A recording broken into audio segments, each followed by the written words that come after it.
A Grimm Warning, Chapter 23, The Elf Empire. Half of the happily ever after assembly armies are in hiding while the other half stand guard over their kingdoms, Alex explained to the Troblin army. Once we've recruited the elf army, all the armies in hiding, as well as the ones left guarding the kingdoms, will unite and charge the grand army together. Wait for my signal, and then join us in the fairy kingdom. Any questions?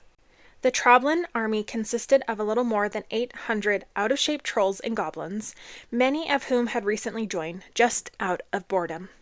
They were seated in front of Alex in a wooden amphitheater that looked like a donut floating in the great Troblin lake. Only one troll raised his hand with a question regarding Alex's explanation. "Yes, you with the bone through your nose," Connor called on him. "What's your question?" "If we join the armies of the happily ever after assembly, what's in it for us?" the troll asked. The Troblin soldiers started exchanging whispers with one another. Alex hadn't mentioned anything they would get in return for helping them. "What do you want?" Connor asked. "We could hook you up with some sheep or maybe some solid ground." "We want our freedom back," a goblin in the back row yelled. "Yeah, we want the right to leave our kingdom," a troll in the front growled. The entire Troblin army agreed. "Freedom! Freedom! Freedom!" they chanted. "Silence, Troblins!" Queen Trebella demanded. The amphitheater went quiet. "I am insulted that you want to leave the water world I have built for you, especially since we just recently gained our sea legs." A goblin in the center of the amphitheater leaned forward and vomited all over the troll sitting in front of him. "Well, most of us have gained our sea legs," Trebella corrected herself. Connor rolled his eyes at their request for freedom. "You were put here because you wouldn't stop enslaving people. My sister and I were enslaved not once, but twice by you. Do you really expect us to grant you your freedom?" Trebella crossed her arms. "I'll never understand why humans take being enslaved so personally," she said. "What if my Troblins promise to never enslave anyone again? Will you reconsider it, better boy?" Connor looked over at Alex. They didn't really have a choice. They needed the Troblins. "I guess," Connor said. Queen Trebella happily clapped her hands. "We'll give you a sacred Troblin pinky swear," she said. "Everyone, raise your right hand if you have one and point your pinky to the sky. Repeat after me. I, Queen Trebella." "I, Queen Trebella," the Troblin army repeated. "No, Troblins, you're supposed to say your own name," she said, and then quickly made the correction. "I promise to never kidnap, imprison, enslave, or forcefully borrow any human without their permission for as long as I live." The Troblins reluctantly repeated after her, word for word. "Wonderful," Trebella said. "Good job, Troblins. You may rest your pinkies. Is that good enough for you, Butterboy and Fairy Girl?" The twins sighed. "It'll have to do," Alex said. A goblin in the front row raised his hand. "Yes, you with the missing ear," Connor called on him. "What will the signal be?" the goblin asked. Everyone turned to Alex and waited for the answer, including Connor. I'm not sure yet," Alex said. "But don't worry, you'll know it when you see it." Trebella raised an eyebrow at her. "Has anyone ever told you you're a little too confident?" she said. By the time the Troblin army was up to date on Alex's strategy, the sun had set. Trebella insisted they stay the night, and Alex and Connor were given a private area on the Troll Queen's floating fort to sleep on, which consisted of the wooden floor and a blanket. Alex was worried if she made beds appear with her wand, it would tip the whole fort over. Besides the water rocking them and Trebella spying on them every 10 minutes, the twins had a difficult time sleeping because of all of their worries. "Connor, are you awake?" Alex whispered to her brother. "Do you really have to ask?" he said. "What's on your mind?" "I was just thinking about the Elf Empire," she said. "If the trolls wanted something in return for their help, I'm afraid the elves may ask for something in exchange too." "They'll probably just want a bunch of shoes," Connor said. "Aren't elves obsessed with shoes?" "Gosh, I hope it's that easy," Alex said. "I'll have to think of something the Empress wants so desperately she would be willing to give up her army for it." "Good thing you're the next fairy godmother," Connor said. "It gives you a lot to work with." The next morning, the twins woke up with very sore backs from sleeping on the wooden floor. They said goodbye to Trebella and climbed aboard Lester. He spread his wings and took off from the water and soared into the sky. They flew northwest through the clouds towards the Elf Empire. The twins were reminded of their voyage on the Granny from up here. The world looked so peaceful and safe from above the clouds. They hoped that after meeting with the elves, they would be one step closer to making the world below the clouds just as peaceful. After a few hours of flying, they arrived in the northwesternmost kingdom. "Look, Connor!" Alex exclaimed. "There it is! That's the Elf Empire!" "Whoa!" Connor said. "Elves really do live in trees." The entire empire was inside an enormous tree the size of a mountain. As the twins flew closer, they saw hundreds of homes built through the branches. Some were built on the tree like tree houses, some homes swung from the branches like bird houses, and some were even built into the tree like squirrel nests. The leaves were the size of the twins' bodies. It was as if they had shrunk and entered a miniature world. Lester carefully landed on a strong branch, and the twins climbed off him. They walked along the branch, which was like a tree, to all the different homes and towards the center of the tree, where they figured the Empress must live. "I really hope this giant tree doesn't come with any giant bugs or birds," Connor said, and quivered at the idea. "Squawk!"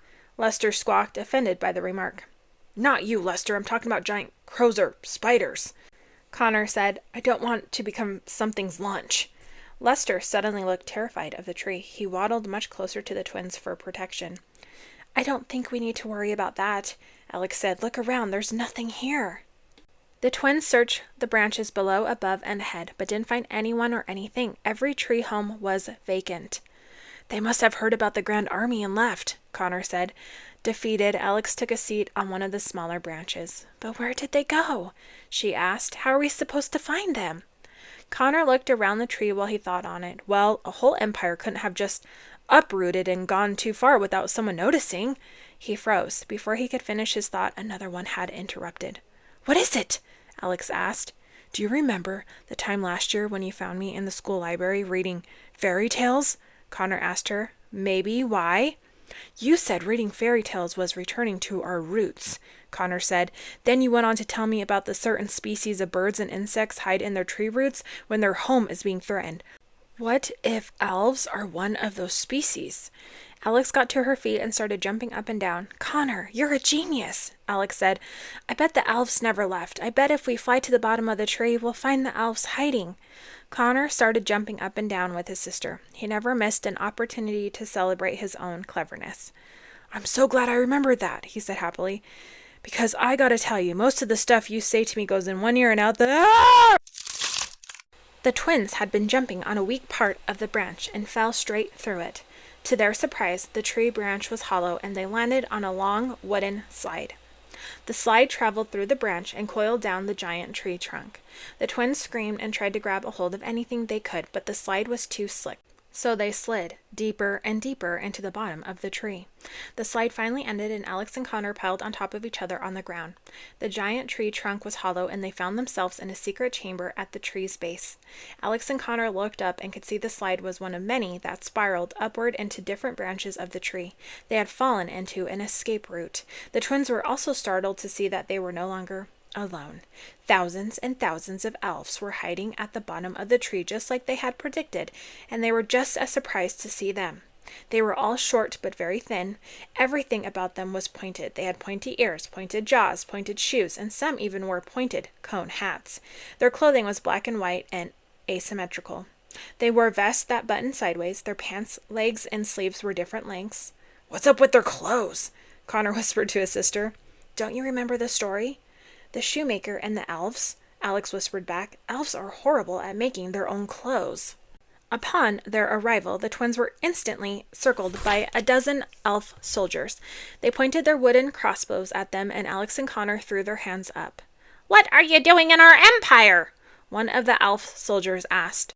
"We don't mean any trouble," Connor said. "We've come to speak with your Empress," Alex said. The elves shoved their crossbows closer to them.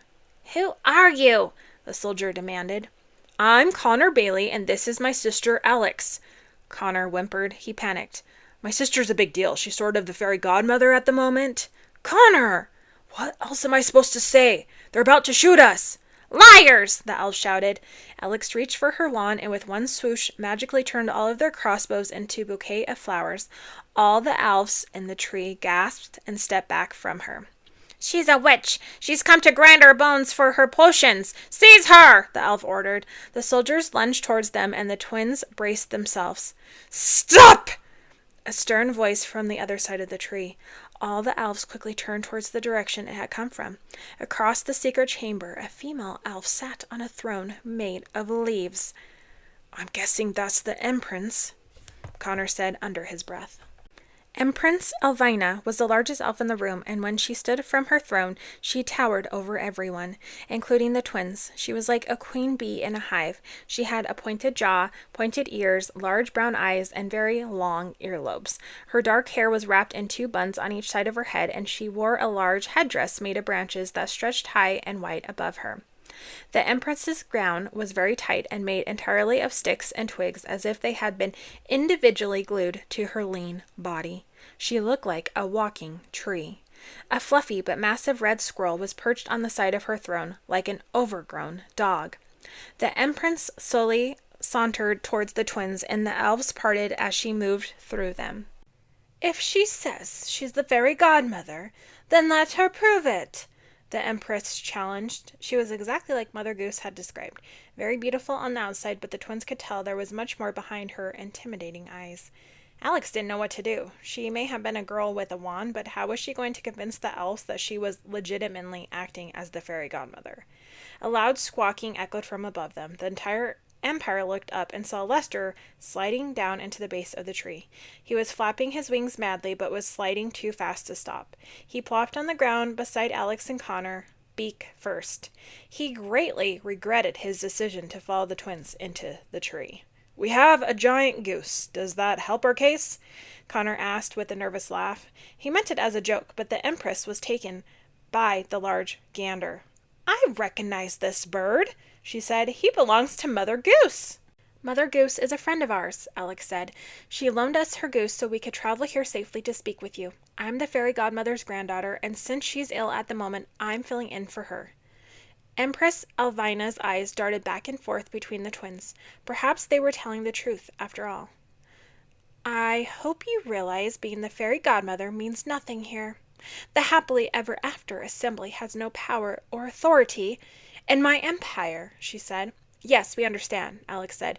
We've come here to warn you about an army that has invaded our world and plans to start a war. We've heard about this army, the Empress said. That is why we've taken refuge inside our tree, and we will stay here until the army is gone. Connor took a step forward. But they won't go away unless we fight them together, he said. The happily ever after assembly needs the help of your army to defeat them. The fairies and humans can't do it alone. An angry murmur broke out among the elves. The twins could see how outraged the Empress was to hear this, but instead of getting angry, Elvina batted her eyelashes and a smile came to her face. Help? She said. You want our help?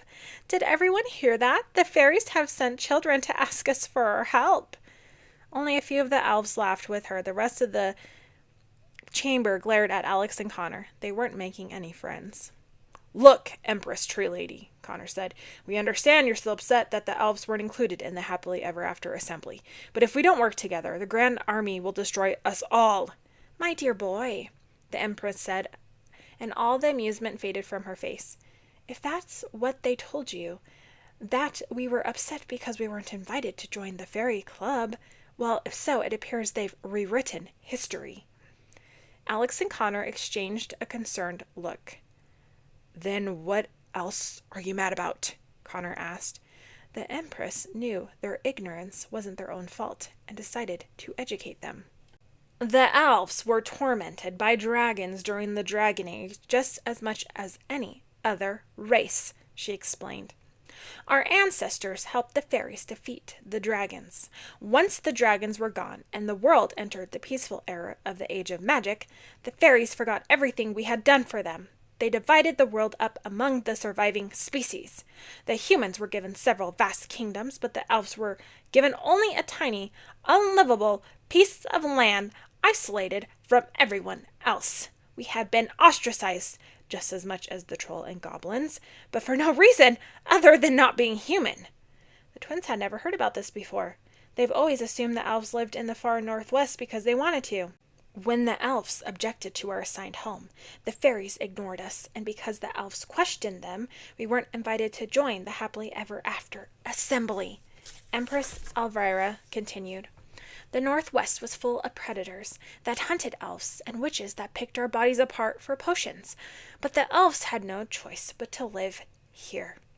Our ancestors grew this giant tree and built this empire high in its branches, far away from the dangers. And we've been here ever since. Alex and Connor didn't know what to say. Could they apologize for something that happened so long ago? Well, you guys really screwed us over last year when you surrendered to the Enchantress, Connor said and folded his arms, so I think we're even. Why were we expected to clean up a mess we didn't create? The Empress asked. There is no difference between the Enchantress and this army. They're both your problems. The humans and the fairies want to choose which issue the elves are involved in based on what's convenient for them. Alex interrupted her before the situation became worse. Your Majesty, every nation will always remember history differently, and that's just how it is, she said. We all live in the same world, and it won't do anyone any good if we continue to play this game of who was the bigger jerk for eternity. Right now, more than ever, this world needs to stand united against a force that threatens us all. We weren't expecting you to cooperate just because we asked you to. So I'm willing to offer you something in return if you help us fight the Grand Army. And what is that? The Empress asked mockingly. Yeah, what is that? Connor asked, just as curious. Alex knew she was going to regret making this offer for the rest of her life, but they're running out of time. Once this army is destroyed with the help of the elves, as the new fairy godmother, I will abolish the happily ever after assembly, she declared. The entire chamber was astonished to hear this come from her mouth. What? Connor shrieked. What did you just say? The Empress asked. You heard me, Alex said. The happily ever after assembly is unfair. It's exclusive, and it has proven to be inefficient in times of crisis. This world needs to march into the future together. So I'm inviting you to join me and help me build a fresh and more inclusive assembly. Join me in creating the happily forever after assembly. This was shocking news to everyone in the room, especially to Alex. She had never dreamed of starting a new assembly to unite the fairy tale world, but she knew the idea of one would be the only way to get the Elf Empress's attention. The Empress sauntered even closer to the twins. The whole empire was on pins and needles waiting to hear her answer. If the elves join this new assembly, I want to lead it, Empress Elvina said. You should have stuck with shoes, Alex, Connor said. He slapped his palm against his forehead. The new assembly won't have a leader, Alex said, but you can manage it with me. The assembly will look to the fairy godmother and the Empress of the Elves for guidance, and we will advise them together. Alex offered her hand to the Empress. Elvina sneered down at it. She had never trusted a human before, but she knew Alex was a woman of her word. Empress Elvina shook Alex's hand, and the deal was made. There was no going back. My army is at your disposal, fairy godmother, the Empress said with a small bow. Terrific, Alex said. She looked over at her brother, who sighed with as much relief as she did. Now that the elves were on their side, they could actually win the war. Now I want the elf army to follow me into the fairy kingdom immediately, Alex said. I'll signal the other armies throughout the kingdoms to join us, and we'll strike the grand army before they... A deafening noise filled the giant tree as it was hit with a cannonball that blew part of the tree trunk to bits. The twins and the elves hit the ground, and the sunlight filled the dark chamber. Pouring in from the enormous hole that just been created, they were too late. The grand army had started their attack. Another thunderous sound erupted as another cannonball hit the tree, followed by another and another. What's happening? The Elf Empress screamed. It's the Grand Army! Connor yelled. They're here! The Elf Empire is under attack!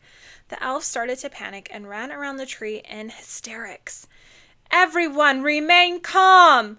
Elvina shouted. I want everyone to climb to safety at once! Our army will stay behind and fight these invaders! Alex looked at her brother like a deer in headlights. In a matter of seconds, their entire plan had gone astray. Connor, what do we do now? Alex asked. We need the elves to go with us so we can strike the army as a whole.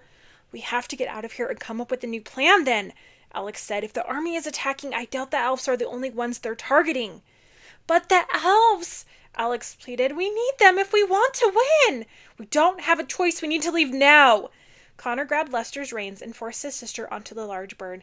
He climbed on the goose's back himself, and they flew higher into the hollow tree. A cannonball blasted a hole through the trunk near the top, and Connor steered Lester through it and outside the giant tree.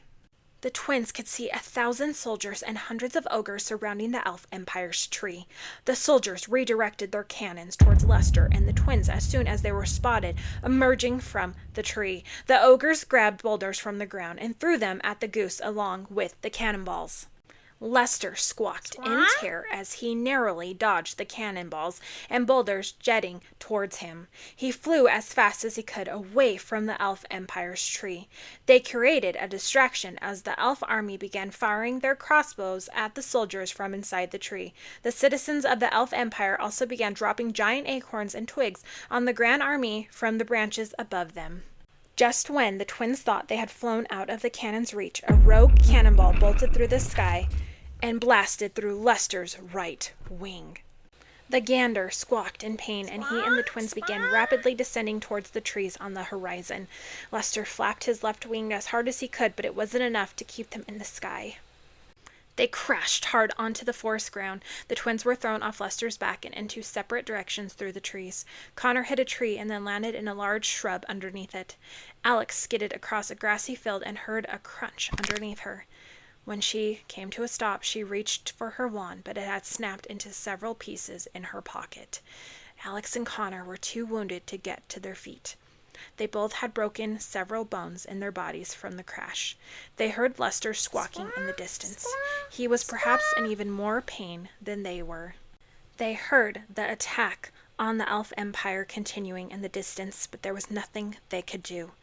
They looked at the trees around them and wondered where they had landed, but their vision faded away as they both slowly lost consciousness.